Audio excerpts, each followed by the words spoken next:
Welcome back to the channel friends. आज की video second video है इस सीरीज़ का, जो कि मैं अपने फ्रेंड यासीन के साथ कर रहा होता हूँ। यासीन का भी अपना एक चैनल है जिसके ऊपर वो मैक्रो इकोनॉमी और कनाडा से रिलेटेड वीडियोस बनाते हैं। तो हमने सोचा कि एक इस तरह की सीरीज़ बननी चाहिए जो कि वीकेंड पे हम शूट करें, और उसके अंदर जो लास्ट वीक के अंदर जो जो इंसिडेंट्स हुए हैं, स्पेशली जो रिलेटेड टू इन्वेस्टमेंट्स हैं, हम उस और या इकॉनमी है या जो भी आपकी इन्वेस्टमेंट्स को हिट कर सकती हैं, चाहे आप यूएस की इन्वेस्टमेंट्स की बात करें, कनाडा की इन्वेस्टमेंट्स की बात करें, यूएई की इन्वेस्टमेंट्स की बात करें, उन चीज़ों को जिस तरह से जो जो फैक्टर्स हिट कर सकते हैं, हमने उस पे बात की है। इसके अंदर आज की जो मेजर टॉपिक्स थे, उसको अभी आप जब वीडियो स्टार्ट होगी तो आपको शुरू में नज़र आ जाएँगे। तो आप चैप्टर्स दिए हुए हैं इस पॉडकास्ट के डिस्क्रिप्शन के अंदर, आप उनको यूज़ करते हुए अगर आपको कोई स्पेसिफिक टॉपिक देखना है तो उसको आप देख सकते हैं। कमेंट्स ज़रूर कीजिएगा और अपनी फीडबैक ज़रूर बताइएगा कि इसके अंदर से ये कैसा आपको इनिशिएटिव लगा है, और इसके अंदर हम और क्या चीज़ें ऐड कर सकते हैं apart from the economic perspective, या लेट्स से इन्वेस्टमेंट पर्सपेक्टिव, जो आपको इसके अलावा ऑप्शंस देखने हो या आपको उस तरह का कंटेंट देखना हो तो ज़रूर बताइएगा। लिंक्डइन पे मुझको फॉलो कर लें, यासीन का भी लिंक्डइन मौजूद है, उसको भी फॉलो कर लें। हम लोग अपने लिंक्डइन प्लेटफॉर्म पे भी बहुत ज़्यादा इंस्टेंट जो चीज़ें हो रही होती हैं उनके बारे में अपनी जो थॉट्स होती हैं वो देते हैं। Without further do, let's begin. Yasin, क्या हाल है? ठीक-ठाक। बड़ी गरमा-गर्मी है यार मार्केट के अंदर और रोज़ाना एक अनसर्टेनिटी किस्म की न्यूज़ आती है जिसकी वज़ह से मार्केट दोबारा अप एंड डाउन हो जाती है। तो एग्ज़ैक्टली। तो तुम्हारा क्या ख़्याल है? तुम तो ख़ैर उस रीजन में रह रहे हो, तो दुबई हाँ। में क्या इम्पैक्ट या कोई सेंटिमेंट इस तरह का नज़र आ रहा है कि इसमें लोग थोड़े-से परेशान हों और एक अनसर्टेनिटी का माहौल हो? अच्छा यासीन, इससे पहले हम अगर इसको आज की वीडियो को ज़रा क्विकली एक रिकैप कर दें कि हम लोग क्या-क्या डिस्कस करेंगे, so that people would know better. एक राइट। तो ये कि जो अभी वॉर है उसका उसका इम्पैक्ट क्या हो सकता है, इन्वेस्टमेंट से रिलेटेड हम बात करेंगे, क्योंकि अच्छा, बहुत सारे लोग बोलते हैं कि यार आप वॉर को भी एक अपॉर्चुनिटी के ऊपर ले रहे हैं, या उसमें भी आप देख रहे हैं कि क्या फ़ायदे ले सकते हैं, क्या नुकसान होते हैं उसके। ऐसा बिल्कुल भी नहीं है, ह्यूमन लाइफ़ की एक कॉस्ट होती है, बिल्कुल वो अपनी जगह पर है। बट आप अगर मैं वॉरेन बफे की बात करूँगा जब हम इस पे डिटेल में आएँगे, तो इसको डिस्कस करना बहुत ज़्यादा इंपॉर्टेंट है, क्योंकि रेगुलर जो भी लोग हैं, वॉर एक स्पेसिफिक रीजन में हो रही है, और उसमें भी बहुत स्पेसिफिक लोग इम्पैक्ट कर रहे हैं। तो आप अगर बाहर रहते हैं तो आप को उसके अंदर पता होना चाहिए और उसी के हिसाब से अपने डिसीजंस लेने चाहिए। इसके अलावा जो मनी प्रिंटिंग है और जो DXY इंडेक्स है यूएसडी का, उसके बारे में मैं आपसे बात करना चाहूँगा कि यार ये जो यूरो ऊपर जा रहा है, वो कब तक ऊपर जाता रहेगा, और उसी वजह से इंटरेस्ट रेट भी कम हुए हैं ईयू के अंदर। तो उस पे भी बात कर लेंगे। जो बोइंग का इंसिडेंट हुआ है, एप्पल के साथ जो फियास्को चल रहा है एक, जो उस पे मेरे ख़्याल से एक उसको कहना चाहिए कि जो संभल नहीं पा रहा है उससे एआई का एक इश्यू जो है एप्पल का। इन दोनों बड़ी-बड़ी कंपनीज़ के बारे में बात करनी है। ट्रेड टॉक्स जो यूएस और चाइना की हैं, इस पे बात करनी है, एंड देन एक और बड़ा इंटरेस्टिंग टॉपिक है, आई डोंट नो कि टाइम मिलता है कि नहीं मिलता है, बट इंडियन व्यूअर्स के लिए मैं अभी लिंक्डइन के ऊपर था, तो उन्होंने कुछ लोगों ने ये लिखा, और मुझे बहुत पहले से पता है कि इंडिया में जब भी लेट्स से सैलरीज को डिफाइन किया जाता है, वो सीटीसी से डिफाइन करते हैं, और ये बहुत नई टर्म है किसी भी के लिए। अगर लेट्स से कोई गल्फ में काम कर रहा है, पाकिस्तान में काम कर रहा है, कनाडा में तुम काम करते हो, यूएस में, यूके में, कहीं भी हो, सीटीसी का नाम नहीं आता। उसके बारे में भी थोड़ा सा मुझे टच करना है कि, और मैं अपने इंडियन व्यूअर्स से चाहूंगा कि वो जो नीचे कमेंट के अंदर अपना ज़रूर बताएं कि ये सीटीसी का कॉन्सेप्ट क्यों है। तो अच्छा, सबसे पहले वॉर के ऊपर आ जाएं अगर, तो यार बड़ा अनफॉर्चुनेट है जिस तरह भी हो रहा है, and I think aggressor, we all know who is the aggressor here. उसमें किसी को कोई शक नहीं होना चाहिए, क्योंकि अनप्रोवोक्ड किस्म की जो अटैक है ईरान के ऊपर, वो नहीं होना चाहिए था। एंड कंडेमिंग का कोई वही नहीं है, मतलब ये एक मेरे ख्याल से लोगों को समझ में आ जाना चाहिए कि बिहाइंड द सीन फेसेस किस किस के हैं इस पूरे सिनेरियो में। But at the same time हम इस ऑफ कोर्स मेरा कोई जो लेट्स से एक्सपर्टीज कहूँगा मैं, या जो नीश कहूँगा मैं अपने यूट्यूब चैनल की या तुम्हारे भी यूट्यूब चैनल की, तो उसके अंदर हमारा पॉलिटिक्स को डिस्कस करना एज सच मेरा एटलीस्ट वो नहीं होता aspect. I want to discuss कि लोगों पे क्या इम्पैक्ट पड़ता है वॉर के कंडीशन में। उन लोगों के पे नहीं, ऑफ कोर्स जो लोग उसको फेस कर रहे हैं वो तो एक अलग ही सिनेरियो में फेस कर रहे हैं, बट हम लोग जो दूर बैठे हैं उनके ऊपर क्या इम्पैक्ट पड़ता है। तो अगर हम देखें अभी रिसेंटली, तो बड़ा एक इंटरेस्टिंग सा फिनोमेना है। अभी थोड़ी देर पहले जब हम लोग रिकॉर्डिंग से पहले बात कर रहे थे कि बिटकॉइन ने कोई इम्पैक्ट शो नहीं किया, इनफैक्ट वो नीचे चला गया। हुँ। मतलब जो लोग कहते हैं कि भाई वो हेज है बिटकॉइन, वो तो हाँ, उसने कहीं भी शो नहीं वो किया मेरे लिए अपना। भी और गोल्ड, सरप्राइज़िंग बात थी। हाँ, एग्जैक्टली। तो क्योंकि अभी मैं उसे उसके बारे में पूछता हाँ। हूँ, और गोल्ड के बारे में और स्टॉक्स के बारे में थोड़ा सा अपनी कमेंट्री इस पे जरा बताओ। हाँ, मेरे लिए सरप्राइज़िंग बात ये थी कि मुझे लगा था कि बिटकॉइन इसकी वजह से ऊपर जाएगा, क्योंकि बिटकॉइन एक तरह से आपके लिए एक एस्केप राउट होता है। फॉर एग्ज़ाम्पल, अगर आप किसी ऐसी जगह में फँसे हुए हैं जहाँ पे वॉर हो रही है और वहाँ पे कैपिटल कंट्रोल्स आ गए, आपके बैंक्स बंद हो गए, आपके पास एक्सेस नहीं है फंड्स का, तो बिटकॉइन आपके पास एक एस्केप राउट होता है कि आप वहाँ से अपना फंड्स निकाल के बिटकॉइन में ट्रांसफ़र करें और फिर वहाँ से आप इसको कहीं भी ले जा सकते हैं। तो ऐसा हुआ नहीं, तो मेरे लिए थोड़ी सरप्राइज़िंग बात है, क्योंकि यूक्रेन वॉर में हमने देखा था कि वहाँ से काफ़ी लोगों ने अपने फंड्स बिटकॉइन के ज़रिए ट्रांसफ़र किए थे। लेकिन यहाँ पे हमें इस तरह की जो एप्रिसिएशन है नज़र नहीं आई। उसकी एक वजह ये हो सकती है कि बिटकॉइन अब जो है ना काफ़ी हैवी हो गया है। हैवी से मुराद ये कि अगर किसी आपने एसेट को मूव करना है ना, तो जितना वो लेस, यानी कि जिसमें जिसमें अगर उसका जो फ्लोट होता है, हम अगर स्टॉक की बात करते हैं, अगर फ्लोट जितना कम होता है, तो वो उतना ज़्यादा वॉलेटाइल होता है वॉल्यूम के हिसाब से। अब बिटकॉइन क्योंकि काफ़ी हैवी होता जा रहा है, उसमें काफ़ी जो है कैपिटल जा चुका है, तो उसको मूव करना उस लिहाज से काफ़ी मुश्किल है। यानी कि अगर आपके पास बहुत हाई लेवल का वॉल्यूम आ जाए, तो फिर वो उस तरह से वॉलेटिली मूव करता है। लेकिन अब हम देख रहे हैं कि वो उस तरह से इतना वॉलेटाइल नहीं है, यानी कि 2-3% तो ऊपर नीचे होता है। लेकिन अब वो हम नहीं देख रहे कि एकदम से 10% गिर गया या 15% ऊपर चले गया। वो टाइम मेरे ख्याल में अब जो है ना हमें नज़र नहीं आ रहा। तो शायद ये एक इसकी एक एक्सप्लेनेशन है। लेकिन हम देखते हैं कि गोल्ड और ऑयल तो उसी वक़्त शूट अप कर गया था। यानी कि जब रात में न्यूज़ आई थी इसराइल की, तो ऑयल फ्यूचर्स जो हैं, जो कि ओवरनाइट ट्रेड करते हैं, वो ऑलरेडी 12% ऊपर चले गए थे। और फिर नेक्स्ट डे जब मार्केट्स ओपन हुई थी, तो गोल्ड हमने देखा, गोल्ड भी ऊपर चले गया। तो ये तो एक्सपेक्टेड था कि ऑयल और गोल्ड ने ऊपर जाना है। और अभी कुछ लोग बातें कर रहे हैं कि अगर वो जो स्ट्रेट ऑफ हॉर्मज़ है, जहाँ से मैक्सिमम ट्रेड फ्लो करती है ऑयल की और दूसरी चीज़ों की भी, अगर वो इम्पैक्ट हो जाता है, लेट्स से अगर ईरान कहता है कि भाई हम वो ब्लॉक कर रहे हैं, हम यहाँ से किसी कंटेनर शिप को जाने नहीं देंगे, तो फिर तो ऑयल ने जो है वो ठीक-ठाक ऊपर जाना है। कुछ लोग कह रहे हैं कि वो $100 पर बैरल तक भी जा सकता है। $100 पर बैरल, ऑल्दो कि ये अनप्रेसिडेंटेड नहीं है, हमने देखा हुआ है इस तरह की हुँ। वैल्यूज। बट इसके अंदर अब मैं बात करूंगा वॉरेन बफे की जो कोट, जो जो उसका बड़ा फेमस कोट है कि अब मैं उसको पैराफ्रेज करता हूँ कि वो उसने कहा था कि बेसिकली अगर आपकी न्यूक्लियर वॉर भी हो जाती है तो भी आपको इन्वेस्टेड रहना चाहिए। अब ऑफ कोर्स आपकी इन्वेस्टमेंट एसेट्स के अंदर आपकी इन्वेस्टमेंट मिक्स हो सकती है कि आपने कितना गोल्ड में इन्वेस्ट किया हुआ है, कितना स्टॉक्स में इन्वेस्ट किया हुआ है, कितना रियल एस्टेट है आपका, या लेट्स से आपने आजकल के ज़माने में बिटकॉइन है आपके पास। तो आपकी इन्वेस्टमेंट मिक्स क्या है आपके पास, बट क्योंकि वॉरेन बफे हमेशा प्रो स्टॉक्स रहा है, तो वो ये कहता है, ऑल्दो कि आजकल उसके पास थोड़ा सा लिक्विड कैश भी है, but at the same time he always maintained कि आपको स्टॉक्स में हर वक्त इन्वेस्टेड रहना चाहिए चाहे वॉर भी हो रही हो। और उसका रीज़न ये होता है कि भाई अगर वॉर होगी और अगर आप बच गए तो आप उसका फ़ायदा उठा लेंगे बाद में, और अगर आपके साथ कुछ हो जाता है तो आपके वेल्थ आपकी वैसे भी किसी काम नहीं आनी थी। सो उसका थीसिस ये है, और I would agree to some extent to that as well, क्योंकि आप ठीक है उसमें आप प्लस माइनस नहीं कर सकते या 0-1 बाइनरी के अंदर बात नहीं कर सकते, क्योंकि हो सकता है आपका कोई बहुत बड़ा नुकसान हो जाए वॉर के अंदर और उसमें आपको आप ज़िंदा बच जाएँ उसके बाद और आप on the mercy of nature रहें फिर, तो इस तरह भी नहीं करना चाहिए। But at the same time डरना भी नहीं चाहिए। अगर आपके पैसे कुछ स्टॉक्स में लगे हुए हैं तो आपको फिर उतने ही लगाएं कि जितना आप डर सकते हैं। लेट्स से आप 20-30% ड्रॉ डाउन का इम्पैक्ट ले सकते हैं अपने ऊपर, और अगर आप हुँ। उतने पैसों का ड्रॉ डाउन का इम्पैक्ट नहीं ले सकते अपने ऊपर, तो मेरे ख्याल से आपको स्टॉक्स में पैसे नहीं डालने चाहिए। इसकी एग्जांपल ले लेते हैं कि अभी देखें यहाँ पर वॉर का सिनेरियो चलता है, तो मिडल ईस्ट के अंदर वॉर होती है तो पूरी दुनिया में, आई मीन इस रीजन के अंदर इम्पैक्ट पड़ता है। मैंने पाकिस्तान की स्टॉक्स भी देखे, तकरीबन कोई आई थिंक 3% डाउन हुई थी पाकिस्तान की stock market. I don't no, मैंने इंडिया की नहीं देखी, बट लेट्स से यूएई की मार्केट डाउन हुई थी। मुझे एग्जैक्टली यूएई की मार्केट का तो नहीं पता, बट मैंने इमार के स्टॉक देखा था 3 से 4% बल्कि ज़्यादा ही डाउन हुआ था। इमार का बहुत बड़ा एक मेजर हैवी कंपनी है जो कि इम्पैक्ट कर रही होती है यहाँ के यूएई के स्टॉक्स को। सो हर कंपनी में कहीं ना कहीं इम्पैक्ट आ रहा होता है, किसी ना किसी तरह से इम्पैक्ट आ रहा होता है वॉर का। बट हो सकता है जैसे ट्रेड वॉर के अंदर हमने देखा था, जैसे इससे पहले वाले एक अटैक के अंदर हमने देखा था, जब वीकेंड गुजरता है हो सकता है मंडे को सब कुछ नॉर्मलाइज हो जाए और दोबारा से वही वैल्यूज आ जाए, और आई एम 100% श्योर कि अभी नहीं तो 1 महीने बाद, 1.5 महीने बाद सब कुछ फिर नॉर्मलसी की तरफ जब जाना शुरू होगा, क्योंकि हर वक्त वॉर नहीं रह सकती है, कहीं ना कहीं आके वो ब्रेक होगी। तो जब बिल्कुल। नॉर्मलसी आएगी दोबारा, तो आप फिर अगर किसी ने सेल कर दिया होगा यहाँ पर, तो वो सबसे बड़ा लूजर नजर आएगा अपनी दिमाग में, क्योंकि मैंने खुद किया हुआ ये बहुत पहले। हम हमेशा इसी तरह का मेंटालिटी रही है कि जब नीचे जा रही होती है मार्केट तो सब बेच देते हैं। तो बिल्कुल ऐसा नहीं करना चाहिए।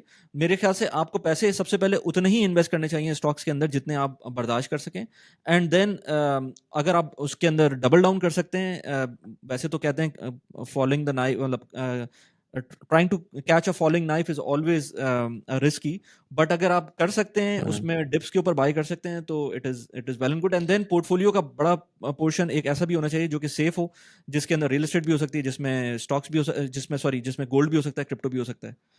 या उसमें मैं एक चीज़ ऐड करूँगा कि अ, जो आपने स्टॉक पिक भी किया है, जो भी एसेट क्लास पिक की है, उसमें आपका स्ट्रॉन्ग कन्विक्शन होना बहुत ज़रूरी है। अब ये भी तो हो सकता है ना, किसी ने अगर ऐसी माठा सा स्टॉक उठा लिया, तो ऑफ कोर्स वो तो फॉलिंग लाइफ क्या, वो तो इन्फिनिटी के तौर पे नीचे जाएगा। लेकिन आपके पास कोई ऐसा स्टॉक है या ऐसा ईटीएफ है जिसमें ऑफ कोर्स मेजर कंपनीज़ हैं, आपको पता है कि ये इन कंपनी से कहीं नहीं जाना, ठीक है, अभी वॉलेटिलिटी आ रही है, लेकिन वो दोबारा से वापस आ जाएँगी। जैसे अब इंटेल की मिसाल लेते हैं। इंटेल जितनी बड़ी कंपनी है, ठीक है, अभी उनके पास बुरा टाइम आया हुआ है, लेकिन eventually they will come back, क्योंकि उसके उसके पीछे गवर्नमेंट की सपोर्ट है, यूएस गवर्नमेंट की। तो इवेंचुअली वो कम बैक। तो अभी मेरे हिसाब से इंटेल काफ़ी अट्रैक्टिव स्टॉक है, नॉट राइट नाउ, लेकिन अगर आप उसको 3-4 ईयर्स में प्लान करते हैं तो इट विल कम बैक, क्योंकि गवर्नमेंट का काफ़ी इन्फ्लुएंस है उसके ऊपर। तो अगर आपने ऐसा स्टॉक पिक किया हुआ है जिसमें आपकी स्ट्रॉन्ग कन्विक्शन है, तो मुझे नहीं लगता कि वो उसने कहीं जाना है। ठीक है, थोड़ा सा डिप करेगा, लेकिन वो आपके लिए बाइंग अपॉर्चुनिटी है। अब मैं 2 दिन पहले रे डालियो की एक वीडियो देख रहा था, तो उसने एक इस चीज़ पे बड़ा ज़ोर दिया कि आपके पास लिक्विडिटी होना बहुत ज़रूरी है, क्योंकि अगर आपके पास लिक्विड कैश है ना, तो आप इस तरह की अपॉर्चुनिटीज़ का एडवांटेज ले सकते हैं। और ये क्राइसिस आते हैं हमेशा, 2-3 महीने के बाद इस तरह का क्राइसिस आएगा कि मार्केट एकदम से 3-4% या 10% डाउन हो जाएगी। तो अगर आपके पास लिक्विड कैश का एक्सेस है ना, तो उस वक़्त आप उन उन स्टॉक्स को बार्गेन पे उठा सकते हैं। तो तुम्हारी बात बिल्कुल ठीक है कि अगर आपने इन्वेस्टिंग स्ट्रेटजी लॉन्ग टर्म बनाई हुई है, तो आपने उसको ऐसे लेके चलना है कि आपके पास इस तरह की अपॉर्चुनिटीज़ आती रहें और आपके पास लिक्विड कैश भी हो, जिसकी वजह से आप उसको डबल डाउन कर सकें। लेकिन to exactly. To begin with, आपका जो कन्विक्शन है ना, वो स्ट्रांग होना चाहिए कि अगर आपने कोई स्टॉक पिक किया है या एसेट पिक किया है, तो आपको इस बात पे यकीन होना चाहिए कि भाई ये मैंने जो भी एसेट क्लास पिक की है, उसके फंडामेंटल्स बहुत स्ट्रांग हैं। ठीक है, क्राइसिस आएंगे, लेकिन उसने कहीं हिलना नहीं है अभी अपनी जगह से। 2 या 3 साल के बाद वो दोबारा से ऊपर आ जाएगा। तो ये अच्छा, बहुत अच्छा, इंपॉर्टेंट है। अच्छा, इस बात पर हमारा एक टॉपिक थर्ड नंबर पे था, बट इसी को सेकंड पे लेके आ जाते हैं, जो एप्पल और बोइंग की हम बात कर रहे थे। सो फ्रेंड्स, क्विकली मैं एक चीज़ ज़रा रिमाइंड करवा दूं आप लोगों को कि ये चैनल जो है, इस चैनल के ऊपर हम बात करते हैं रियल एस्टेट के ऊपर, प्रोडक्टिविटी के ऊपर, पर्सनल फाइनेंस के ऊपर, रीलोकेशन के ऊपर, इमिग्रेशन के ऊपर, और इस तरह की और डिफरेंट निशेस के ऊपर हम कॉन्स्टेंटली डिबेट कर रहे होते हैं, बात कर रहे होते हैं। एट द सेम टाइम बहुत सारे लोग मुझे कमेंट्स के अंदर अपने क्वेश्चंस भी भेजते हैं, मैं Q&A सेशंस भी करता हूँ, मैं वन ऑन वन सेशंस भी करता हूँ, इसके अलावा हम ईमेल्स के ऊपर भी रिस्पॉन्ड कर रहे होते हैं, but at the same time ये चीज़ें लिमिटिंग होती हैं और इनमें उस तरह का स्केल नहीं आ पाता। तो इसकी वजह से मैंने कम्युनिटी भी फॉर्म की हुई है, और मेरे एक फ्री डिस्कॉर्ड कम्युनिटी है जो कि आप अगेन लिंक में मौजूद है, उसको जाके आप ज्वाइन कर सकते हैं। इसके अलावा जो अगर आप लोगों को नीश किस्म की एक कम्युनिटी चाहिए जिसमें लोग कम हों बट उसमें प्रोडक्टिव बात हो सके, क्योंकि जब डिस्कॉर्ड पे बात करते हैं तो उसमें लोग ज़्यादा होते हैं, और जब भी आप फ्री कम्युनिटी की बात करते हैं उसके अंदर 1000 लोग होंगे अगर एक किसी प्लेटफॉर्म के ऊपर, तो उसमें थोड़ा सा चीज़ें नॉइजी हो जाती हैं। तो व्हाट्सएप के ऊपर मेरी पेड कम्युनिटी है जिसकी अमाउंट ज़्यादा नहीं है, $13 पर मंथ के ऊपर उसकी अमाउंट है, और उसमें पूरी दुनिया से लोग हैं। अभी कम्युनिटी का साइज़ कम है, ऑलमोस्ट कोई 10-20 तो नहीं, 10-12-13 इस तरह के मेंबर्स हैं इस वक्त, और हम लोग डिफरेंट किस्म की बात कर रहे होते हैं, इन्वेस्टमेंट से रिलेटेड, अपने अपने जो आइडियाज़ हैं वो शेयर कर रहे होते हैं, नेटवर्किंग कर रहे होते हैं, लिंक्डइन के ऊपर होते हैं। तो इस तरह की बहुत सारी चीज़ें उसमें चल रही होती हैं।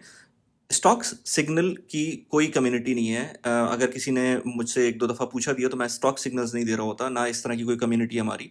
तो ये जो कम्युनिटी है, अगर आपको ज्वाइन करना है तो नीचे डिस्क्रिप्शन के अंदर लिंक इसका मौजूद है, उसको पे करके आप ज्वाइन कर सकते हैं। अगर आप अभी ज्वाइन करते हैं तो आपको ये फीस देनी होगी, और अगर ये कम्युनिटी जब ग्रो होती है उसके बाद हम इसमें फीचर्स ऐड करते हैं, तो जो पायनियर मेंबर्स होंगे जो कि अभी स्टार्ट कर रहे हैं उनकी फ़ीस चेंज नहीं होगी, और जो आने वाले मेंबर्स होंगे उनको नई फीस पे करनी होगी। तो इसलिए अगर आप इंटरेस्टेड हैं तो नीचे लिंक डिस्क्रिप्शन में दिया हुआ है, उसको जाके आप ज्वाइन करें और let us connect. Thank you very much. तो मेरा कन्विक्शन एप्पल के अंदर बहुत स्ट्रांग था अंटिल रिसेंटली, बट जब से मैं उसके अंदर एआई के इश्यूज देख रहा हूँ, और मैं अपनी वीडियोस में भी बात करता हूँ, मैं हमेशा कहता था कि जब भी मैं एप्पल की डिवाइस लेता था मैं उसके इक्विवेलेंट एप्पल के स्टॉक्स ले लेता था। बट अब मैंने वो करना छोड़ दिया, क्योंकि अब मुझे भी क्योंकि एज अ यूजर मुझे नजर आ रहा है कि यार मुझको अब वो एआई के फीचर्स नहीं मिल रहे हैं एप्पल के डिवाइसेस के अंदर या एप्पल के इकोसिस्टम के अंदर, जो कि मुझे एंड्रॉइड में मिलते हैं या गूगल के अंदर नजर आ रहे हैं। उस तरह के features, even simple feature like background removal, वो आपको उस तरह का नहीं मिलता है। मैं खुद वीडियो एडिटिंग करता हूँ, मेरे पास पूरा इकोसिस्टम उसका है, तो फाइनल कट प्रो के अंदर मैं देखता हूँ कि कोई उसके अंदर उनकी जो जो प्रोग्रेस है वो नहीं है।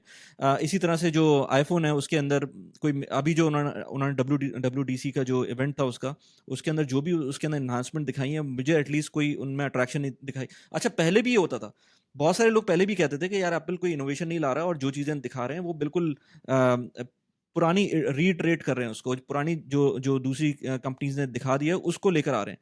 And I agree to that as well, but at least वो उसको स्टेबिलिटी की तरफ लेके जाता था एप्पल का इकोसिस्टम।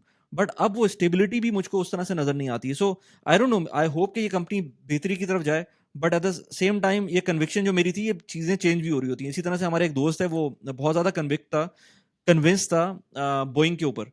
तो उसने, मैं जानता हूँ उसको, 2015 से लेकर 2020 तक जो है उसने काफ़ी बोइंग के स्टॉक्स लिए थे।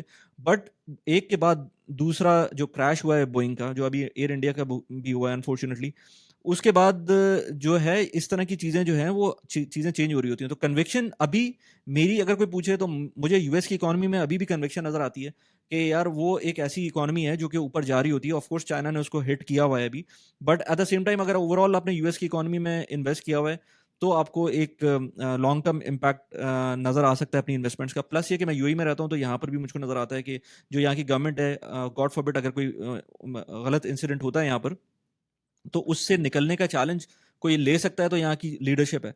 तो वो चीज़ें, ये कन्विक्शन आपकी बन सकती है। बट अगर एक सिंगल कंपनी के अंदर, जैसे एनवीडिया है, एनवीडिया में किसी की कन्विक्शन है, तो मैं कहता हूँ कि यार वो तो परसों अगर कोई चाइनीज कंपनी आ गई जैसे डीप सी का आई थी, और उस तरह की कोई नई चीज़ लेके आ गई, तो वो आपकी कन्विक्शन बिल्कुल, आजकल एआई में जिस तरह से चीज़ें चेंज हो रही हैं, आप इसको तो नहीं फोकस कर सकते। हुँ। लेकिन इसमें एक पॉइंट ये है कि कैपिटल का एक्सेस होना बहुत ज़रूरी है ना। हाँ, ठीक है, चाइनीज़ के बिल्कुल। पास टेक्नोलॉजी है, लेकिन क्या चाइनीज़ उस तरह से कैपिटल अट्रैक्ट कर सकते हैं पूरी दुनिया से? That's a big question mark. हाँ। यूएस की मार्केट्स ऐसी हैं जहाँ से पूरी दुनिया से कैपिटल फ्लो होके आता है, ठीक है, हम्म। उनकी एसेट मार्केट के अंदर, और यही वजह है कि वो एसेट मार्केट हमेशा से ऊपर रहती है। तो ये भी एक क्वेश्चन है कि भई ठीक है, लेकिन चाइनीज़ लेकिन टेक्निकली काफ़ी लेकिन स्ट्रॉन्ग है। आई आई हुँ, एग्री, बट लेकिन eight the same time Apple को किसने हिट किया? ओपन एआई ने हिट किया ना। हुँ, तो एप्पल को एक अमेरिकन कंपनी ने हिट किया। तो मेरा पॉइंट ये था, ये नहीं था कि वो चाइना हिट कर देगा। मेरा पॉइंट ये था कि एनवीडिया को हाँ, हो सकता है अमेरिकन कोई कंपनी दैट्स अ हिट कर point, they, that's a good point, हाँ, और यू यू बिल्कुल। नेवर नो कि कौन सी कंपनी आती है। हाँ, लेकिन ये है कि मुझे नहीं लगता कि एप्पल जो है यहाँ से डिक्लाइन की तरफ जाएगा बहुत ज़्यादा। ठीक है, उनको हिट मिल रहा है ओपन एआई की तरफ से, लेकिन वो भी ट्राई करेंगे वो कमबैक करने के। हो सकता हुँ। है थोड़ा-सा टाइम लगे उनको, लेकिन इवेंचुअली उन्होंने कमबैक करना है। मतलब $3 ट्रिलियन की कंपनी है यार, कोई मज़ाक तो नहीं है ना। और उनके पास जो उनका स्ट्रेंथ है ना, वो उनका हार्डवेयर है। यानी इस तरह का हार्डवेयर अभी भी मार्केट में इतना स्टेबल और इतना बड़ा इकोसिस्टम नहीं है। ठीक है, गूगल ने अपना एक ओपन इकोसिस्टम बनाया है, लेकिन वो उसमें उस तरह की स्टेबिलिटी अभी भी नहीं है जितनी एप्पल की प्रोडक्ट्स में होती हैं। तो आई थिंक इवेंचुअली उन्होंने कमबैक करना है। हो सकता है टाइमिंग का थोड़ा-सा उनके पास डिफरेंस हो और उसकी वजह से वो थोड़ा-सा जो है वो मार्केट शेयर लूज़ भी कर दें। लेकिन अभी भी अगर आप एक्सेस वो देखते हैं ना मार्केट शेयर डिवाइसेज़ का, स्मार्टफ़ोन में अभी भी एप्पल स्मार्टफ़ोन बहुत ऊपर है हाँ। जो दूसरे फ़ोन्स हैं। तो आई थिंक उनके पास मार्केट शेयर का एक स्ट्रॉन्ग कार्ड है। अब वो उसको कब तक होल्ड करते हैं, that's a good big question. लेकिन हाँ, इनोवेशन में थोड़ा-सा पीछे हैं और यही इनको क्रिटिक्स मिला है अभी जो डब्ल्यूडब्ल्यूटीसी कॉन्फ्रेंस में, कि अभी लोग एंटिसिपेट कर रहे थे कि भाई सिरी की तरफ से कुछ एआई की फीचर्स आने चाहिए थे, जो कि उन्होंने इतने ख़ास कोई अनाउंसमेंट की ही नहीं। तो उसी वजह से एप्पल का स्टॉक हिट हुआ था अभी रिसेंटली, और आई थिंक 198 199 पे इस वक़्त ट्रेड कर रहा है। बिल्कुल। अच्छा, एप्पल हमेशा हर चीज़ को डिले करता है ना। जैसे जब कोई चीज़ नई आती है तो उसको सोचता है कि इसको थोड़ा-सा मैं रिफ़ाइन करके फिर लेकर आऊँगा।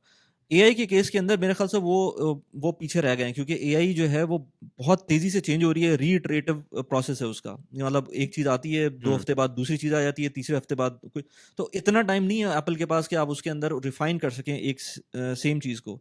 सो आई थिंक इसमें हिट कर रहा है, बट आई होप कि ये कंपनी जो है वो इम्प्रूवमेंट की तरफ जाए, क्योंकि ऑल्दो के एक्सपेंसिव है, ऑल्दो के अगर और ये बात सही है कि मैं समझता था कि मजाक है कि अगर एप्पल के ऊपर कोई, एप्पल डिवाइस के ऊपर अगर आप कोई बुकिंग करने जाते हैं, let's say booking dot com के ऊपर, या कोई एयरलाइन बुक के टिकट बुक करने जाते हैं, तो आपको एक्सपेंसिव पड़ते हैं। ये मैंने खुद देखा है कि इट इज़ लाइक दैट, कि वो अगर एप्पल का जो एप्पल टैक्स कहते हैं उसको, कि अगर एप्पल के ऊपर आप कोई चीज़ खरीद रहे होते हैं, तो वो आपको ऑटोमेटिकली एक्सपेंसिव हो जाती है। और मैं खुद इकोसिस्टम का पार्ट हूँ एप्पल का, तो बट उसमें जो फ़ायदे मिल रहे होते हैं एप्पल के इकोसिस्टम में, मैं उसको अभी तक मतलब नेगेट नहीं कर सकता, सब कुछ होने के बावजूद। So I would still, at least for coming couple of years at least, give some time हुँ। कि थोड़ा-सा ये इम्प्रूव कर सकें अपने आप को? ये बात कह सकते हैं कि भई एप्पल के स्टॉक में अब उस तरह से हमें ग्रोथ नज़र नहीं आएगी, जिस तरह से हमें दूसरी अपॉर्च्युनिटीज़ नज़र आ रही हैं एआई के हवाले से। That's for sure. हुँ, ये तो पॉसिबल है, लेकिन ये सोचना कि वो स्टॉक यहाँ से बिल्कुल गिर जाएगा, 150 पे चले जाएगा, वो थोड़ा-सा भी मुश्किल है, क्योंकि स्टिल एप्पल के अंदर काफ़ी पावर है प और प्राइसिंग पावर है उनके पास, यानी कि वो कंट्रोल करते हैं प्राइसिंग। ठीक है, जो भी क्रिटिक्स कहें, लेकिन लोग अभी भी लाइन लगा के एप्पल की डिवाइस खरीदते हैं। तो वो हुँ, प्राइसिंग पावर अभी उनके पास है, जिसकी वजह से जो उनका कैश फ्लो है वो अभी तक वो बनता रहेगा। लेकिन हाँ, स्टॉक उस तरह से ग्रो नहीं करेगा एक्स्पोनेंशियली, जिस तरह से फॉर एग्ज़ाम्पल एनवीडिया का स्टॉक है या फिर क्वांटम कंप्यूटिंग के स्टॉक्स हैं। तो आपको अपॉर्च्युनिटीज़ ग्रोथ की अब कहीं और नज़र आ रही हैं स्टॉक के हवाले से। राइट। अच्छा, अब इसी के पॉइंट से अगर हम उस पे जाएँ, लेट्स से जो हम लोग अभी बात कर रहे थे मनी प्रिंटिंग की और डॉलर इंडेक्स की, उसको हम फिर बाद में कवर वो भी करेंगे जो यूरोज़ोन के अंदर इंटरेस्ट रेट्स कम हुए हैं, बट उस पे बाद में आते हैं। हुँ। तो अभी इसकी जो डीएक्सवाई इंडेक्स है उसके ऊपर क्या वैल्यू चल रही है डॉलर की? और पहले डीएक्सवाई इंडेक्स जिनको अगर नहीं पता तो हाँ। उसका थोड़ा-सा तो मैंने इस पे एक वीडियो बनाई थी अपने चैनल पे कि भाई जो फॉरेक्स मार्केट है ना, उसमें सारी करेंसीज़ जो हैं वो यूएस डॉलर के अगेंस्ट कंपेयर की जाती हैं। अगर आपने किसी भी करेंसी की परफॉर्मेंस देखनी है तो आप देखते हैं कि भाई यूएस डॉलर के अगेंस्ट ये करेंसी कैसे परफॉर्म कर रही है। फॉर एग्जांपल अगर आपने कैनेडियन डॉलर को देखना है, तो आप देखते हैं कि कैनेडियन डॉलर जो है वो यूएस डॉलर के अगेंस्ट किस तरह से परफॉर्म कर रहा है। तो तमाम करेंसीज़ यूएस डॉलर के साथ कंपेयर की जाती हैं टू मेजर इट्स परफॉर्मेंस। लेकिन यूएस डॉलर का परफॉर्मेंस तो किस तरह मेजर करते हैं, तो उसके लिए उन्होंने एक इंडेक्स बनाया है, इसको कहते हैं डीएक्सवाई। अब डीएक्सवाई इंडेक्स जो है वो 5 बड़ी करेंसीज़ के ऊपर मुश्तमिल है, जिसमें यूरो है, जापानीज़ येन है, स्विस करोना है और ब्रिटिश पाउंड और एक और 5वीं करेंसी मैं भूल रहा हूँ। स्वीडिश स्वीडिश तो करोना। 5 मुझे एग्ज़ैक्टली करेंसीज़ नहीं पता मेजर कि करेंसीज़ हैं, ओके, जिसके हाँ। अगेंस्ट यूएस डॉलर की परफॉर्मेंस मेजर की जाती है डीएक्सवाई पे। तो हुँ, राइट नाउ डीएक्सवाई का अगर आप इंडेक्स उठा के देखें, तो उसका अगर आप ट्रेंड एनालिसिस करेंगे, तो आपको नज़र आ रहा है कि वो डाउन ट्रेंड की तरफ जा रहा है, क्योंकि उसने भी अपनी रीसेंट जो सपोर्ट लाइन है वो ब्रेक की है और इस वक्त वो 98 के ऊपर है। तो ये एक अच्छी न्यूज़ है ग्लोबल इकोनॉमी के लिए, क्योंकि जब डॉलर थोड़ा-सा सस्ता होता है ना, तो जो ग्लोबल इकोनॉमी में दूसरी कंट्रीज़ हैं, उनको ब्रीथिंग स्पेस मिलती है, क्योंकि हर चीज़ डॉलर में सेटल होती है। ऑयल इंपोर्ट्स, आपकी जो डिफरेंट रॉ मटेरियल्स हैं, फिर जो डेट है, फॉरेन डेट है कंट्रीज़ के ऊपर, पाकिस्तान जैसे मुल्कों के ऊपर। तो जब आपके पास डॉलर डिनोमिनेटेड डेट होता है ना, तो अगर डॉलर की प्राइस नीचे होती है, तो डॉलर उस डेट को सर्विस करना आसान हो जाता है। ठीक है? उसकी इंटरेस्ट पेमेंट भी कम हो जाती है। तो उससे होता ये है कि एक ब्रीथिंग स्पेस मिलती है ग्लोबल इकोनॉमी में, जिसकी वजह से मज़ीद कैपिटल फिर एसेट की तरफ जाता है। तो डॉलर का कम होना एसेट प्राइसेस के लिए अच्छी बात है और ग्लोबल इकोनॉमी के लिए भी। और इसका मेजर रीज़न जो है वो यही है कि क्योंकि एक तो यूरो स्ट्रॉन्ग हो रहा है यूरोज़ोन के अंदर, और उसकी वजह ये है कि जो ट्रेड बैलेंसेस थोड़े से डिस्टर्ब हो रहे हैं ना, उसकी वजह से जो यूएस बिज़नेसेस हैं वो थोड़ा-सा स्ट्रगल कर रहे हैं, क्योंकि अभी भी वो काफ़ी चीज़ें बाहर से इम्पोर्ट करते हैं, जो भी उनका रॉ मटेरियल होता है। तो रिसेंटली उन्होंने ये देखा था कि टैरिफ की वजह से उन्होंने काफ़ी फ्रंट रन किया था उस इम्पोर्ट्स को, जिसकी वजह से हमें नज़र आया था कि यूएस की इकोनॉमी में जीडीपी नंबर ऊपर चले गया था। लेकिन अब वो आहिस्ता-आहिस्ता वो चीज़ जो है स्लो डाउन हो रही है, जिसकी वजह से मार्केट एंटिसिपेट करती है ना, फॉरवर्ड लुकिंग होती है। तो वो मार्केट देख रही है कि अब ट्रेड्स की जो टैरिफ्स हैं, उसके वजह से यूएस जो मैन्युफैक्चरिंग कंपनीज़ हैं, वो स्ट्रगल करेंगी, जिसकी वजह से कैपिटल फिर फ्लो हो रहा है यूरोप के अंदर, चाइना के अंदर। तो उससे जो है ना फॉरेक्स ये जो मार्केट में यूएस डॉलर सस्ता हो रहा है।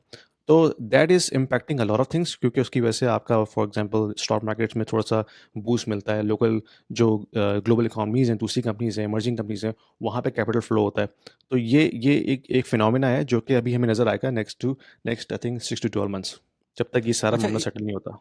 अच्छा, इसमें बड़ा एक इंटरेस्टिंग फिनोमेना है। 2 चीज़ें हैं। एक तो ये कि यहाँ पर यूएई के अंदर क्योंकि सब कुछ डिनोमिनेटेड होता है डॉलर के अंदर, वो पेग्ड होता है डॉलर से, तो यहाँ की स्ट्रेट अवे इमेजिन कि कोई बंदा अगर लेट्स से यूके से इन्वेस्ट करना चाह रहा है या यूरोप से इन्वेस्ट करना चाह रहा है और उसके पास पाउंड या यूरो पड़े में, तो स्ट्रेट अवे उसको ऑलमोस्ट 10 टू 15% का डिस्काउंट मिल रहा है यहाँ पर।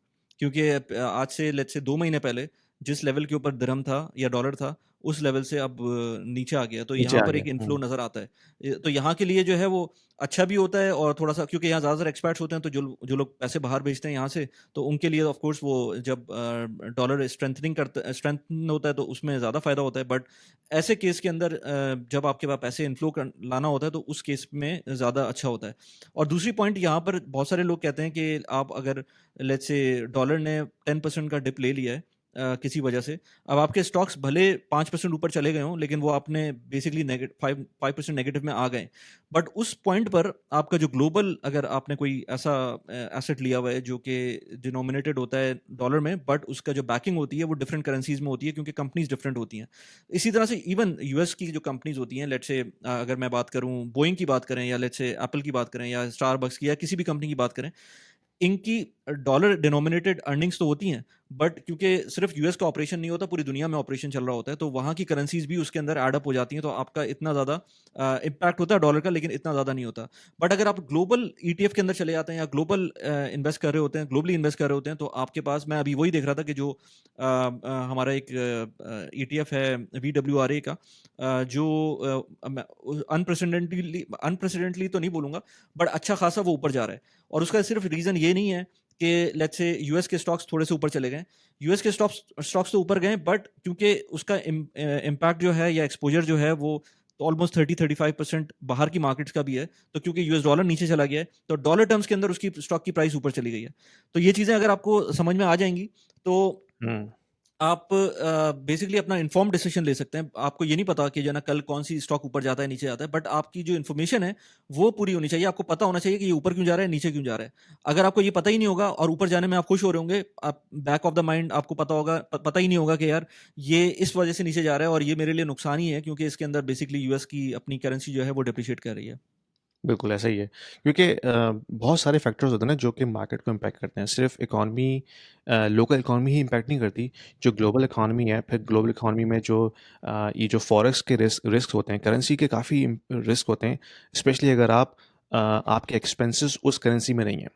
अब ज़्यादातर जो चैलेंज आता है ना बिज़नेसेस को, वो ये आता है कि भई आपने अगर डॉलर में इम्पोर्ट की हैं चीज़ें, क्योंकि ज़्यादातर चीज़ें डॉलर में सेटल होती हैं, या फिर आपके पास फॉरेन डेट है और डेट ऐसा है जो कि डॉलर के अंदर डिनोमिनेटेड है, तो आपको उसको हेज करना पड़ता है, क्योंकि अगर आपके एक्सपेंसेस जो हैं या आपकी जो रेवेन्यूज़ हैं, जो इनकम आपकी आ रही है, वो अगर उस करेंसी में नहीं है, तो आपके साथ हमेशा जो है ना फॉरेक्स का इश्यू रहेगा।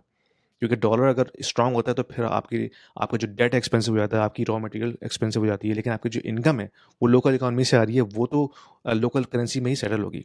तो इसीलिए जो दूसरी कंट्रीज़ हैं, जैसे पाकिस्तान है या टर्की है, या यूरोज़ोन में जो कंट्रीज़ हैं जो कि मैन्युफैक्चरर्स हैं, लेकिन उनका सारा का सारा जो इम्पोर्ट है या डेट है वो यूएस डॉलर में है, तो वो उनको हमेशा रिस्क रहता है कि यार अगर यूएस डॉलर एक्सपेंसिव हो जाता है, देन हमारी जो इनकम, जो रेवेन्यूज़ हैं, वो तो लोकल करेंसी में ही आ रहे हैं। तो उनके लिए बड़ा मुश्किल होता है अगर डॉलर एक्सपेंसिव हो जाए। तो जब भी आप देखेंगे डॉलर एक्सपेंसिव होता है, तो ग्लोबल इकॉनमी हमेशा स्ट्रगल करती है। और राइट। आप देखते हैं कि करेंसी क्राइसिस शुरू आते हैं दूसरे कंट्रीज़ में। श्रीलंका में मैंने देखा था जो लास्ट 2 ईयर्स में हुआ था। टर्की में जो टर्किश लीरा कोलैप्स हुआ था, वो भी यही वजह थी कि डॉलर बहुत स्ट्रॉन्ग हो रहा था। यानी कि यही डीएक्सवाई उस ज़माने में 112-113 पे चले गया था।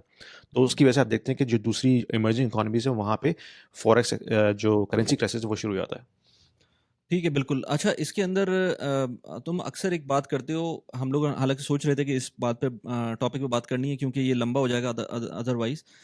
मनी प्रिंटिंग के ऊपर अगर थोड़ा-सा हम इस, क्योंकि ये चीज़ उस पे भी इम्पैक्ट कर रही होती है ना, जब आप बिल्कुल। पूरी दुनिया में वैसे तो पैसे छप रहे होते हैं, बट यूएस के पैसे जो जिस तरह से वो लोग प्रिंट कर रहे हैं, वो अनप्रेसिडेंटेड होता है। जब भी आप हर साल देखेंगे, उनकी जो लेवल होता है, M1 मनी सप्लाई, वो ज़्यादा ही होती है। तो उसके बारे में थोड़ा-सा अगर बात कर लें 2 मिनट के लिए। हाँ, उसमें जो सबसे इम्पोर्टेंट अपडेट है वो ये है कि रिसेंटली डीरेगुलेशन की बात हुई थी यूएस के अंदर। जब ये जो न्यू गवर्नमेंट आई है ट्रम्प की, उन्होंने एक नैरेटिव ये पेश किया था कि भाई हमने डीरेगुलेट करना है जो यूएस इंडस्ट्री है उसको। और उसमें जो एक मेन पॉइंट सामने आया था बैंकिंग के हवाले से। रिसेंटली पिछले हमने कुछ सालों में देखा है कि फेडरल रिज़र्व जो है वो कंट्रोल करता था मनी सप्लाई को। मतलब ये एक नैरेटिव था कि भाई फेड जो है अगर वो क्यूई करेगा तो क्यूई की वजह से मनी सप्लाई बढ़ती है और मनी सप्लाई की वजह से एसेट प्राइसेस बढ़ती है। लेकिन रिसेंटली अभी इन्होंने ये पॉइंट पेश किया है कि भाई पहले जो कमर्शियल बैंक्स थे उनके ऊपर कोई रिस्ट्रिक्शन थी कि भाई वो एक ख़ास हद तक जो यूएस ट्रेजरीज हैं वो बाय कर सकते हैं गवर्नमेंट से। अब वो हटा रहे हैं उस रिस्ट्रिक्शन को। तो उससे होगा ये कि अब बैंक्स को मनी क्रिएट करने के लिए फेड की ज़रूरत नहीं है। यानी कि पहले फेडरल रिज़र्व क्यूई करता था, बैंक्स से जो है वो ट्रेज़री खरीदता था, जिसकी वजह से बैंक के पास मज़ीद कैपेसिटी होती थी कि भई वो मज़ीद डॉलर जो है वो लेंड करें। क्योंकि मनी क्रिएशन होती है लेंडिंग के ज़रिए ना। तो अब इस डीरेगुलेशन की वजह से बैंक्स के पास जो एक्सपोज़र है, वो काफ़ी बढ़ जाएगा। यानी कि न्यू डॉलर्स क्रिएट करने का। और वो ज़्यादा से ज़्यादा जो डॉलर क्रिएट होंगे वो होंगे यूएस गवर्नमेंट का डेट बाय करने में। यानी कि यूएस की जो ट्रेजरी होती है, आम अल्फाज में बता दूं कि यूएस बॉन्ड्स जो होते हैं वो बेसिकली मार्केट में बिकते हैं। तो नॉर्मली फेड जब क्यूई करता है तो फेड बाय करता है, तो उसकी वजह से एक बहुत हाई अमाउंट में डॉलर्स क्रिएट होते हैं। अब वो रिस्पॉन्सिबिलिटी शिफ्ट हो रही है कमर्शियल बैंक्स की तरफ से। तो भले ही अगर फेडरल रिजर्व क्यूई नहीं कर रहा, तो जो कमर्शियल बैंक्स हैं बड़े बड़े, JP Morgan, bank of America, ये जो है अब वो यूएस गवर्नमेंट का डेट बाय कर सकते हैं।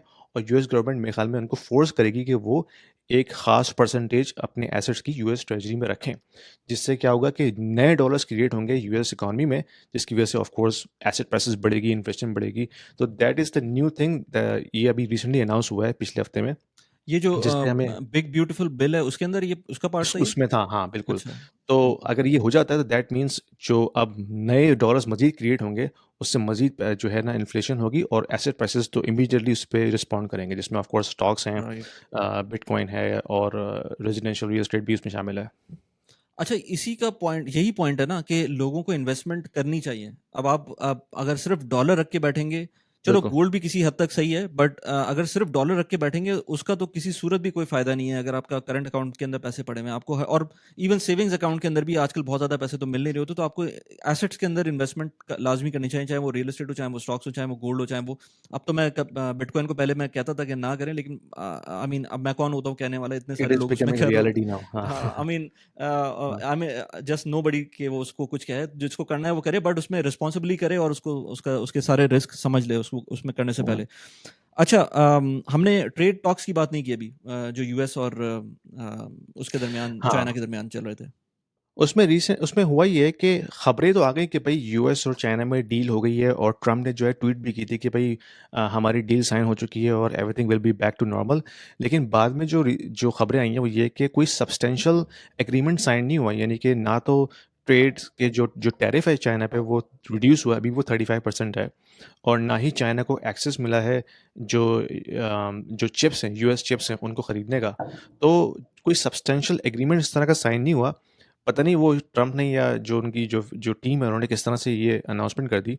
लेकिन मैं जो प्रॉफ जी मार्केट्स की जो पॉडकास्ट है उसमें मैं सुन रहा था स्कॉट गैलेवे की, तो उसमें भी यही बात कर रहे थे कि कोई सब्सटेंशियल प्रूफ नहीं आया कि भाई चीज़ें जो है रिलैक्स हुई हैं। लेकिन एक तरह से वो नैरेटिव ये पेश किया गया कि भाई डील साइन हो गई है, एग्रीमेंट हो गया और everything should be back to normal. उसके बाद मार्केट ने थोड़ी सी एक्टिविटी दिखाई थी लास्ट वीक कि मार्केट बेहतर हो गई थी, पॉजिटिव में चली गई थी। लेकिन आई थिंक रियलिटी इज़ कि अभी कोई सब्सटेंशियल एग्रीमेंट इस तरह का साइन हुआ है नहीं। तो I think more to come on this. लेकिन अभी भी जो है ना टैरिफ्स जो हैं अभी भी हाई हैं चाइना के ऊपर, और चाइना के ऊपर रिस्ट्रिक्शन है उन चिप्स को बाय करने का। हाँ, यूएस चाह रहा था कि जो चाइना के रेयर अर्थ मेटल है उनको उसका एक्सेस मिल जाए, तो वो उस पे वो कह रहा था कि हमें वो एक्सेस मिल गया है, चाइना एग्री हो गया है हमें वो रेयर अर्थ मेटल सेल करने के लिए। लेकिन चाइना को मेरे ख्याल में अभी तक उस तरह का एक्सेस नहीं मिला है। राइट, ठीक है। इसके अंदर अभी भी जो वो जो ट्रेड रिस्ट्रिक्शंस थी, वो मेरे ख्याल से पोस्टपोन हुई थी, जस्ट मूव हुई थी, डिले हुई उनकी थी, डेट्स हाँ। मूव हुई थी। आई थिंक 90 डेज था वो, आई डोंट नो कि कब वो ख़त्म हो रही है। बट आई हाँ। थिंक जिस तरह से चल रहा है, एक चीज़ मैं समझता हूँ कि ट्रम्प जितना भी पैनिक क्रिएट कर ले, वो अपनी लेगेसी कभी भी वो भूल के भी नहीं सोचेगा कि मैं ये लेगेसी छोड़ूँ कि मेरे टाइम में स्टॉक मार्केट नीचे चली गई थी। तो वो आई थिंक ये एक मेरा बैक ऑफ द माइंड मैं भी सोचता रहता हूँ कि ये कुछ भी करके उसको ये स्टॉक मार्केट को, क्योंकि वो जब भी बात हाँ। करता था स्टॉक मार्केट की बात करता था। वो है ना कि वो किसी ने कहा था ना टैको ट्रेड हो रही है, ट्रम्प ऑलवेज चिकन आउट। तो होता यही कि पहले ट्रम्प जो है वो एक धमाका करता है कि हाँ। भाई मैं इतना परसेंट टैरिफ लगा रहा हूँ, मैं इसको बैन कर रहा हूँ, मैं इसको बैन कर रहा हूँ, मार्केट एकदम से नीचे चली जाती है। एक हफ्ते के बाद वो कहता है कि ठीक है, मैं डिले कर रहा हूँ डिसीजन को जुलाई 1 तक, उसके बाद हाँ। मार्केट दोबारा ऊपर हो जाती है। तो हाँ। ऑफ कोर्स इसकी जो पीछे लोग हैं वो पैसा बना रहे हैं हम्म। इस अप एंड डाउन के अंदर। और मुझे बहुत हद तक यकीन है कि उसके बेटे भी इसमें इन्वॉल्व हैं, जो वो भी इसके अंदर जो ठीक ठाक क्रिप्टो में काफ़ी इन्वॉल्व हैं। तो आई थिंक इसमें पीछे जो है पैसा बन रहा है, और इन न्यूज़ का बहुत इम्पैक्ट होता है ना मार्केट के ऊपर। एकदम से आपने एक बम छोड़ दिया कि भाई मैं 100% टैरिफ लगा रहा हूँ इस कंट्री के ऊपर, तो ऑफ कोर्स मार्केट एकदम से ट्रबल करती है। और फिर एक हफ्ते के बाद कहते हैं ठीक है हम जो है इसको रिलैक्स कर रहे हैं, हम टाइम दे रहे हैं 90 डेज़ का, मार्केट दोबारा से ऊपर हो जाती है। तो ये अप एंड डाउन तो ये इंटेंशनली हो रहा है। और जब उस जब ठीक है उसके ट्रम्प पास उसकी शुरू में पॉलिटिकल जब रीज़न होंगी, हाँ, लेकिन जब ट्रम्प इसमें शुरू पीछे में लोग पैसा बना रहे हैं। बिल्कुल, जब ट्रम्प शुरू में आया था तो उस वक़्त बिटकॉइन के साथ भी यही किया था ना, उसने कहा था कि मैं बिटकॉइन अलाउ कर रहा हूँ ये सब कुछ, तो मैंने एक लिंक्डइन पे लिखा था कि भाई ये तो पूरा का पूरा जो है ये रिग्ड गेम है। इसके अंदर जो वो बोलते हैं उसके अंदर उसके बच्चे पैसे बना रहे होते हैं या उसके दोस्त पैसे बना रहे होते हैं या वो इवन पीछे बैठा हुआ खुद पैसे बना रहा होता है। हुँ। नहीं समझ में आता लोगों को, उसने बनाया है बट ना ट्रम्प उसमें कॉइन के ऊपर। ट्रम्प कॉइन के ऊपर मीम कॉइन्स बनाता है वो। हाँ, तो लोग जो है ना उस पे नाराज़ हो गए थे कि नहीं, नहीं बिटकॉइन तो लेजिटिमेट है और ये वो। मैंने कहा भाई सिर्फ़ बिटकॉइन की बात नहीं हो रही, वो तो हर चीज़। इलॉन मस्क टेस्ला में पैसे बना लेता है। टेस्ला हाँ, के स्टॉक्स के साथ पैसे बना लेता हो, वो डोज कॉइन पे पैसे बनाता है। तो ये जो बड़े-बड़े लोग हैं इनके लिए तो मार्केट मैनिपुलेट करना कोई मसला ही नहीं है, और ये सब कुछ बिल्कुल। उस वक़्त करते हैं जब उनको पता है कि लॉस को किस तरह से सर्कमवेंट करना है। उनको पता है कि यार हम इतने बड़े हैं तो वो अगर हम कुछ उल्टा-सीधा बोलते हैं तो वो हम पे एसईसी आ सकती है। वो उसी तरह की बात करते हैं ढके-छुपे हाँ, अल्फाज में। जैसे वो डोज को बोलता था, वो डिपार्टमेंट ऑफ गवर्नमेंट एफिशिएंसी नाम रख दिया उसका उसने। हाँ। मतलब नाम ही उस उसने चक्कर ऐसा में कर दिया। डोज कॉइन इतना पंप हुआ था शुरू में, क्योंकि लोगों एग्ज़ैक्टली। को पता नहीं था कि डोज ये उसको कह रहा है। वो डोज हाँ, की बातें करता था ट्वीट के हाँ, ऊपर, लोग समझते थे ओहो! डोज का हाँ, ज़िक्र हुआ है तो अब डोज कॉइन हाँ, खरीदो। हाँ, तो शुरू एग्ज़ैक्टली, में तो मेरे ख़्याल में शायद 100% ऊपर गया था डोज कॉइन, बल्कि 100 से भी एग्ज़ैक्टली। ऊपर। मैं बहुत सारे लोगों को हुँ, जानता हूँ जो अभी तक लेके बैठे हुए हैं, वो कहते हैं नहीं, नहीं कुछ होगा इसके साथ। मैंने कहा था यार ठीक है, अब क्रिप्टो को मैं क्या बोलूँ, लेकिन ये कुछ चीज़ें जो है ना बनाने के लिए बनाई गई हैं, और बहुत सारे लोग बन जाते हैं उसके अंदर और बहुत सारे लोग पैसे हाँ, बना भी लेते हैं। बट मेरे ख़्याल से हाउस ऑलवेज़ विन्स वाली कहानी होती है, अनलेस एंड अनटिल। मैं लास्ट वीक एक ऐसे बंदे से मिला जिसने $400 के ऊपर बिटकॉइन खरीदा था, और 6-7 बिटकॉइन पड़े हुए हैं उसके पास। तो ऐसी ज़बरदस्त। कन्विक्शन वाले लोग, और उसने कम नहीं खरीदे थे, उसने 10-12 खरीदे थे। 2 ज़्यादा लेजेंड मैन। हाँ, लेकिन वो उसने लेजेंड है। बेचे, उसने हाँ, बेचता रहा टाइम बाय टाइम, बट इस वक़्त 3-4 बिटकॉइन उसके पास पड़े में जो $400 पे खरीदे हुए थे। तो इस तरह के हाँ, लोग होते हैं, जिनकी कन्विक्शन होती है, फिर वो ज़्यादा हिलते नहीं अपनी जगह से। बट जो लोग हिलते रहते हैं, बिल्कुल। उन वो कभी भी कहीं नहीं कामयाब हो पाते। अब वो कैथी वुड की एग्जांपल है ना, जो उसकी पॉडकास्ट आई थी डायरी ऑफ द सीईओ के ऊपर। तो मैंने उस पे एक वीडियो बनाई थी इसकी, उसके ऊपर मैंने अपनी कमेंट्री पेश की थी। तो मुझे कमेंट आया था कि यार कैथी वुड का इतना अच्छा ट्रैक रिकॉर्ड नहीं है, तो शी इज़ जस्ट नोबडी। मैंने सोचा दिल में कि यार जो बंदी $250 में बिटकॉइन खरीद सकती है, यू कैन नॉट जज हर इंटेलेक्ट हुँ, दैट वे। यानी कि उसके पास कुछ ना कुछ तो रिसर्च और इंटेलेक्ट है कि उसने कहा 2030 में बैठ के उसने बिटकॉइन खरीदा हुआ है और अभी तक रखा हुआ है। That means she has something in her mind. तो ठीक है, उसका उसमें कुछ उसने गलतियाँ की हैं, और जो उसकी रिसर्च थी थोड़ी-सी 2021 में फ़ेल हो गई थी, क्योंकि उसने सारा कुछ जो है वो जो ग्रोथ स्टॉक्स में डाल दिया था, उसके बाद फिर वो हुँ, क्रैश हो गया था। लेकिन जो उसकी एनालिसिस है, आई थिंक आप उससे डिसएग्री नहीं कर सकते। जो उसकी एआई के हवाले से या ब्लॉकचेन के हवाले से जो उसकी रिसर्च है, उससे आप डिनाई नहीं कर सकते। उसने भी रिसेंटली ये बात की है पॉडकास्ट में कि भई द फ्यूचर जो है वो रोबोटिक्स और एआई के है। तो जो कंपनी भी उस पे काम कर रही है, आपको उस पे डबल डाउन करना चाहिए, क्योंकि इन द नेक्स्ट 5 ईयर्स वो चीज़ जो है एक्सप्लोड करेगी। एग्ज़ैक्टली। और मैं भी हुँ, पहले उसको इसी तरह से लेता था, लेकिन अब मैं भी रिजिड नहीं रहता। मैं भी सबकी बातें सुनने की, मैं कहता हूँ कि सुन लेनी चाहिए, और फिर आपको हुँ, अपना जो भी आपको अपना पर्सनल डिसीजन लेना है वो अपने हिसाब से कर सकते हैं, और फ़िज़ूल में लोगों से बहस करने की ज़रूरत भी नहीं है। और आई थिंक कैथी वुड ने जो बातें टेस्ला के बारे में की हैं वो बात समझ में आती है कि वो रोबो टैक्सी होगी और आप गाड़ी खरीद लें, और गाड़ी खरीदने के बाद, और ये यूएस जैसे मुल्क में हो भी सकता है कि आप खरीद के हुँ। उसको फिर टैक्सी पे चलाते रहें। कैलिफ़ोर्निया में तो हो भी रहा है, जो वेमो है, हाँ, वेमो का मॉडल यही है ना, हाँ, रोबो हाँ। टैक्सीज़ का, वो तो काफ़ी हद तक सक्सेसफुल रहा है। हाँ, एग्ज़ैक्टली, कि आप जो हैं वो हुँ, अपनी गाड़ी खुद से चलाएँ, उसके बाद फिर उसको टैक्सी बना दें हुँ, बाकी पूरे दिन के लिए। तो it is a good model. अगर वो मास लेवल पे टेस्ला लेके आ जाती है तो बहुत ज़बरदस्त हो जाएगा। अच्छा, हुँ, टुवर्ड्स द एंड मैं एक और इम्पोर्टेंट बात लोगों से पूछना चाहूँगा, जो कि ख़ास तौर पे मेरी इंडियन ऑडियंस है। तुम्हारे एंड के ऊपर भी अगर कोई लोग होते हैं तो वो बताएँ इसमें, कि इंडिया में ये क्यों कॉन्सेप्ट है सीटीसी का? और ये बात मुझे लिंक्डइन से पता चली थी, और बात तो मुझे पता थी पहले से, बट ये कुछ लोगों ने बात शुरू की वहाँ पर। इनफैक्ट एक्स प्लेटफ़ॉर्म से या लिंक्डइन से किसी एक जगह से मैंने देखा था उसको, कि ये सीटीसी का कॉन्सेप्ट है ही क्यों इंडिया के अंदर? क्योंकि और सिर्फ़ इंडिया के अंदर ही है कि कॉस्ट टू कंपनी, अगर आप सैलरी की बात करते हैं, किसी की सैलरी आ रही होती है, तो ये बात जो बंदा एम्प्लॉयर है, वो क्यों बता रहा है आपको कि भई आपकी वजह से मेरी ये कॉस्ट आ रही है, जिसमें इंश्योरेंस भी आ सकती है, आपकी ग्रेजुइटी भी आ हुँ, सकती है, आपकी हॉलिडेज़ भी आ सकती हैं, आपकी मेडिकल इंश्योरेंस भी आ सकती है। वो ट्रांसपेरेंट होना चाहिए, जो सामने वाला आप जिसको हायर कर रहे हैं उसको तो ये पता होना चाहिए कि कैश इन हैंड कितना आएगा। मे बी टैक्सेस से पहले वाली आप कॉस्ट बता दें उसको कि ये आपकी सैलरी होगी और उसके बाद टैक्स इतना लग रहा होगा। बट ये बताना उसको कि आपकी ऊपर मेरे ऑफिस के इतने खर्चे आ रहे हैं तो वो भी आपके ऊपर जाएगा। बहुत सारे लोग इवन आपकी जो डेस्क है ऑफिस की उसके कॉस्ट भी आप पे लगा रहे होते हैं। सो ये सारी चीज़ें, और उसके अंदर फिर बताते हैं कि आपको सीटीसी आपकी इतनी होगी और एक्चुअल सैलरी इतनी होगी। सो मैंने कहा ये टुवर्ड्स द एंड हम इस तरह की जो वीडियो बना रहे हैं इसके अंदर इस तरह के टॉपिक्स को भी डिस्कस करना चाहिए, ताकि लोगों को पता चलना चाहिए कि आप अगर सुने ना कि इंडिया में लेट से किसी कोई बोलता है आपको कि 10 लाख रुपए उसकी सैलरी है, तो 10 लाख रुपए, फिर उसका नेक्स्ट क्वेश्चन होना चाहिए कि 10 लाख रुपए जो बता रहा है बंदा, वो सीटीसी है या एक्चुअल कैश इन हैंड आ रहा है। एक टैक्स तो एक अलग चीज है, बट सीटीसी एक बहुत बड़ा कंपोनेंट होता है जो बीच में आता है एक्स्ट्रा, जो कि आपके हाथ में बिल्कुल भी नहीं आता, वो इवेंचुअली शायद आपको मिले भी नहीं कभी, बट क्योंकि वो कंपनी को कॉस्ट कर रहे हैं तो वो आपको इसलिए बता रहे होते हैं। हुँ। तो ये चीजें मेरे ख्याल से लोगों को पता होना चाहिए जब भी इस तरह की मेरे बातें ख़्याल करें। में हो सकता है वो नेगोशिएशन के लिए यूज़ करते होंगे। कि आने अगली अगली पार्टी को आप इतना ह्यूमिलिएट कर दें कि भई तुम मुझे इतना कॉस्ट कर रहे हो, अब तुम मुझसे नेगोशिएट करो कि तुम्हें मुझे कितने पैसे देने चाहिए। तो हो सकता है वो हाँ, एक नेगोशिएशन टैक्टिक हो एम्प्लॉयी हाँ, की तरफ से। हाँ, ठीक है। तो आई थिंक हमने अपने जितने भी टॉपिक्स थे वो कवर कर लिए। कुछ रह गया इसके अंदर मेरे ख्याल में आज हमने के लिए? सारे बात कर ली हैं और एक बस इसमें एंड में ये मैं कहना चाहूँगा कि जो वॉर्स जो हैं वो ऑफ कोर्स सबके लिए बहुत एक पेनफुल एक्सपीरियंस होता है और ख़ास तौर पे उन लोगों के लिए जो कि वहाँ रहते हैं। लेकिन बात जिसमें ये है कि आपने अपना फाइनेंशियल प्रोटेक्शन खुद करनी है। ना कोई गवर्नमेंट आपको प्रोटेक्ट करेगी, ना कोई थर्ड पार्टी आपको प्रोटेक्ट करेगी। तो आप अगर कहीं भी रह रहे हैं, चाहे आप उस रीजन में हैं या उस रीजन से बाहर हैं, लेकिन आपका थोड़ा बहुत भी एक्सपोज़र है उस रीजन में जो वॉर हो रही है उसकी वजह से, तो जो इमीडिएट थॉट आपके ज़हन में आना चाहिए कि भई मैंने अपने आप को कैसे प्रोटेक्ट करना है सबसे पहले फाइनेंशियली। तो इसमें इसका मतलब ये नहीं कि हम ये कह रहे हैं कि हम वॉर को यूज़ कर रहे हैं फॉर मेकिंग प्रॉफिट। हम बात कर रहे हैं कि आपने अपनी फाइनेंशियल प्रोटेक्शन कैसे करनी है, क्योंकि at the end of the day nobody will save you from anything. कुछ भी होता है, वॉर होती है, कोई एक्सीडेंट होता है, कोई भी फाइनेंशियल मिसहैप होता है आपके साथ, you are on your own. तो इस पॉडकास्ट का जो हमने डिस्कशन की थी शुरू में, उसका मकसद हरगिज़ ये नहीं है कि आपने वॉर को प्रॉफिट के लिए यूज़ करना है। वो कुछ लोग करते हैं, लेकिन हमारा जो नज़रिया वो ये है कि आपने अपनी प्रोटेक्शन कैसे करनी है। क्योंकि at the end of the day you are on your own. आपने खुद अपनी फैमिली की अपनी प्रोटेक्शन करनी है, कोई आपको आके सेव नहीं करेगा। बिल्कुल सही है। आई एग्री टू दिस, और इसी पॉइंट पर thank you very much Yasin, and hopefully हम नेक्स्ट वीकेंड पे दोबारा से इसी तरह की किसी वीडियो के अंदर मिलते हैं और उसमें हम डिटेल में अगले वीक के अंदर जो भी हो रहा होगा उसको डिस्कस करेंगे। बिल्कुल।